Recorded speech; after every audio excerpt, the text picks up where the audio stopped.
The Morning Show, news you can use, live, local, and only on Community Radio KEDU. You're listening to The Morning Show, live on Community Radio KEDU. Top of the morning to you. Great to have you along here on The Morning Show here on the Gov 102.3 FM and on the web at KEDU.us. Complete with a 10-day weather forecast. Folks, listen, it is extremely cold and dangerous out there. Wind chill factor ranging anywhere from 7 to around 14 below this morning. Great to have you along on the morning show. We're going back to our old telephone line this morning, and I'd love it when we go back to the way we grew up from rip and tear radio here, folks, to be sure we can get Marita in here this morning. Marita Noon is pretty well known. She's been on the morning show a nominal amount, and the first time I met her was when we traveled to Silver City. Congressman Pierce had a big rally over there, and, to keep our forests open, and Marita Noon joins us this morning. Good morning, Marita. How are you? Good morning, Harvey. It's great to be with you on the air. Hey, listen, how cold is it over in your part of the country? Well, I don't know what it is out there at the moment, but last night I put on my Facebook page, it's 0 degrees Fahrenheit at my house, and once again I find myself praying for global warming. We've got about 15 inches of new snow out there. It's taller than my dogs. My husband shoveled the sidewalk so the dogs could get out, and the snow is taller than they are. Wow, it's incredible. That is incredible. Well, it's pretty cold. I don't know what we got total here. We got about another 5 or 6 last night, and 8 on the big storm. So I don't know. We've had 15 or 16 inches down here, but we're elated that the ski areas are getting some quality snow, and that brings visitors, and that brings big bucks to New Mexico. And that's all good. It is all good, especially at a time when we've been losing all kinds of jobs to Texas. Yes, they've been working to encourage people to come to Texas, and hopefully our governor is doing the same thing here now. Well, no doubt about it. Rita, you've covered a lot of issues, especially we've talked about a lot of over-regulation by the feds, by the federal government to everything from keeping our roads open to to endangered species, attempted listing of the Sand Dune Lizard, and you've covered this pretty much extensively. You've been around. You've talked to the movers and shakers. What is the state of New Mexico currently, do you think? Well, I think the state of New Mexico is moving up, and in fact, you mentioned the Sand Dune Lizard, and an interesting thing has happened. Last week on Thursday, the Fish and Wildlife Service announced that they are delaying the listing of the Sand Dune Lizard as an endangered species. And the interesting thing about this particular decision is that Congressman Pierce, of course, has been very active in this issue.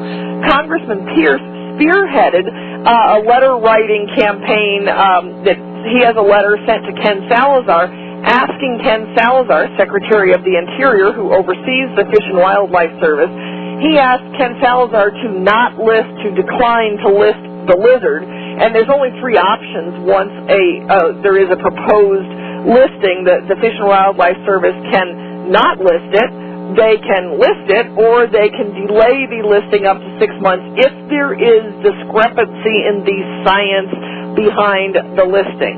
And so, obviously, we are hoping for option number 2, which is to not list it, but a second best was option number 3, which is to delay the listing because there is definitely contradictory science. So the point I'm bringing up here is that Congressman Pierce got this letter going to Ken Salazar. 17 congressmen, including Democrats and Republicans, signed this letter. Now, our 2 Democratic congressmen in the state did not sign this letter. However, our 2 Democratic senators in this state sent a similar letter to the director of the Fish and Wildlife Service asking them to delay the listing so that the science issues can be resolved.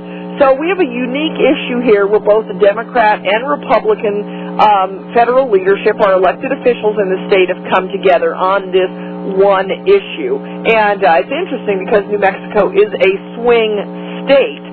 And I believe that it will be difficult for the Obama administration, which includes Ken Salazar, to say, yes, we're going to screw New Mexico on an election year. So I think it's a positive sign for the state. You know, it's amazing sometimes, and I'm just baffled that they talk jobs and talk jobs and talk jobs, and they get back there, to their office, they do something totally different, and they don't support that. And you know what? It's incredible about the Sand Dune Lizard. They've provided no specific scientific evidence. However, Representative Dennis Kintai and some of the scientists on that side provided an extensive report, which I found fascinating, and to the extent and detail that they covered of the animal in that report, and it just blew me away. I don't know why everybody else couldn't see it that way. Yes, in fact, I've worked with Representative Kintai on getting the word out about the work of this group of scientists. And the Center for Biological Diversity, which is the environmental organization funded by suing the federal government, which really means they're funded by our tax dollars, that they are the ones who have pushed the Sand Dune Lizard listing. And they have attacked Kintai and this group of scientists, saying none of them are biologists. Well, you know what? They don't need to be biologists because they are scientists from a variety of disciplines, and they understand how science works. And they went over the proposed listing and the science behind the listing that the Center for Biological Diversity put forward, and found numerous flaws, contradictions, and inconsistencies in it. I mean, they don't need to be biologists to be able to read a report and go, ding, ding, ding, the science doesn't work here. And that's what's happened, and that is why the listing has been delayed. By law, they had to make a decision, one of those three options I mentioned earlier, by December 14th. And so on December 1st, they came out and decided to delay the listing, which gives us more time to draw attention to the issue, and as I said, puts it smack dab in the middle of a campaign cycle. Marita, how did you get involved with taking the stance that you are and the attitude about where we're at in this country, just letting groups roll over us by the threat of lawsuit? How did you get involved in all this? Well, the really short answer is God, but you probably like a longer answer than that. But, Harvey, I've spent my entire adult life, 30 years, my career in Christian speaking and writing. I've written 19 books in the Christian personal growth arena, have spoken at churches all over the country. I used to run the Glorietta Christian Writers Conference, and I've been very involved in that arena. And in 2007, for personal reasons, I needed to make a change in my life that had me traveling less. And this is the door that God opened up for me. And truly, I never would have imagined that I could become so passionate about something that was not of my own making, because the ministry that I've been involved in for my whole adult life is the family ministry, and it was something that was, my heart, my passion, it was my thing.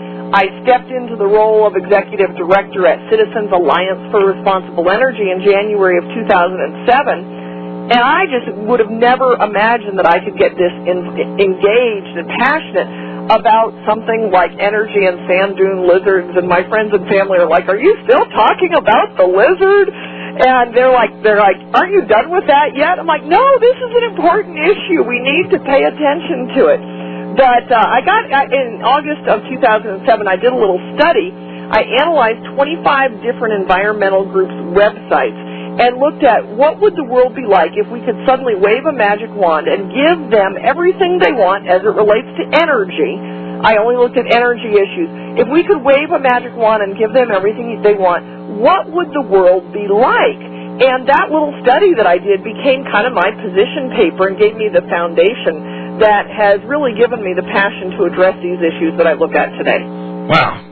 It's incredible, and you've covered them very well. In fact, you spoke at the last rally. You spoke at Silver City. I didn't get there in time to hear you speak there, but I certainly heard you in Roswell. Well, it's on my website. You can go catch it there. It was only 5 minutes, but they don't give me a lot of time at these rallies. Hey, when I got there, they were still talking about you. You still had them stirred up, and I think even the speaker mentioned it again before he got off the podium, that you really had everybody impassioned there. Well, that was kind of what I was asked to do, and it's interesting because I really do feel like I've kind of found my niche, even though I've been doing something else for my entire adult life. But again, I come from a background as a speaker and as a trainer of speakers and as a communicator.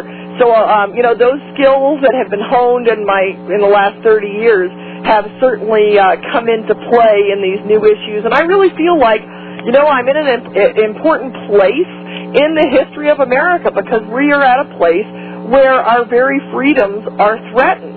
And at the core of those freedoms, and this may sound silly unless you read my book, Energy Freedom, then you kind of see where it all fits in, and I'll have to send you a copy, Harvey.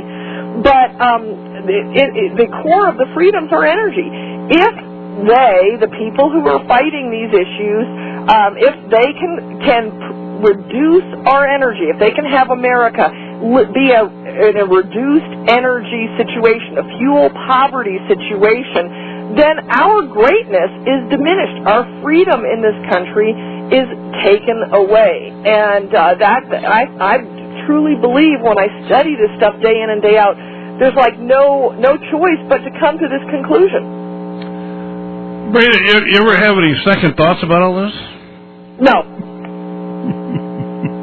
I think you're going to say that. No, I mean, you can't look at this stuff every day. And I would challenge anybody. The Environmental Side Center for Biological Diversity, they have a little campaign out against me, which is a wonderful fundraising opportunity for me that they've given me they've got the videos of me speaking at the Lizard Rally on their website, and because I'm so evil and so bad. And I just love it. I just love the charge. And I really feel that this is where God has called me to be at this time. It's incredible. We're talking to Marita Noon this morning. If you have a call, 258-13. If you have a question, 258-1386. You can call that number. We're going to come right back and get her take a little bit more into what's going on and talk about some of the jobs we've lost and some of the things that are happening. There is some movement on the front here in New Mexico, and I think a lot of it has to do with Congressman Steve Pierce. Amen. Hey, Marita Noon, we're coming right back with her. Don't let the door hit you where the dog should have bit you this morning. Ask that question. We'll be right back. Customers, they know about it, and they're working on it. So let's get back to our guest this morning. She's live to us, and it's a good thing, too. Marita Noon's with us this morning. It'd be tough to talk to you any other way, Marita, and I don't know. Yeah, it's amazing how handicapped we get. We get used to these things. But you know what? All of this stuff is dependent on energy. You have a good point. You have a really good point about this, and, that's something I've never been afraid of. Looking at the technology in radio, I mean, I always say we come from rip and tear radio back from the old UPI teletypes and things, but, when it all works, here we are. We're on a hardline telephone system that I have refused to ever give up. I don't care how bad the hum is. We need it, and it's one of those things. And here, all my digital stuff and all the really high tech stuff right now at the moment is laying dormant. But that's the name of the game. And when you're talking about energy, hey, we need it in New Mexico. We've lost. It's caused. I don't think people really know how much it's really cost our citizens, how much it's cost education, how much it's cost our infrastructure for some of these games that got played by the previous Richardson administration here in 8 years in New Mexico. I don't think anybody in New Mexico knows how much we suffered over 8 years under Richardson. Well, that is true, and one of the things that went in under the Richardson administration was back in 2007 in the state of New Mexico, the legislature voted in a renewable portfolio standard, an RPS, that requires, it mandates that a certain percentage of our electricity in the state come from renewable sources.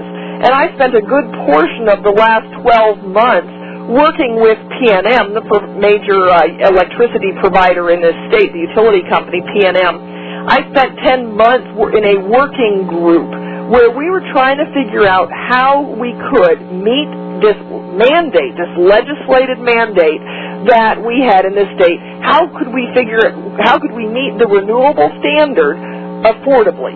And the bottom line is it cannot be met affordably. So what we are facing, and I wrote a column in townhall.com, my last week's column, not this week's. This week's was on the Sand Dune Lizard. But last week's column was on how legislature and regulations are raising our utility prices. So as people are paying their electric bill in this cold storm we're facing right now, and you're burning more electricity with those heaters going in every room and so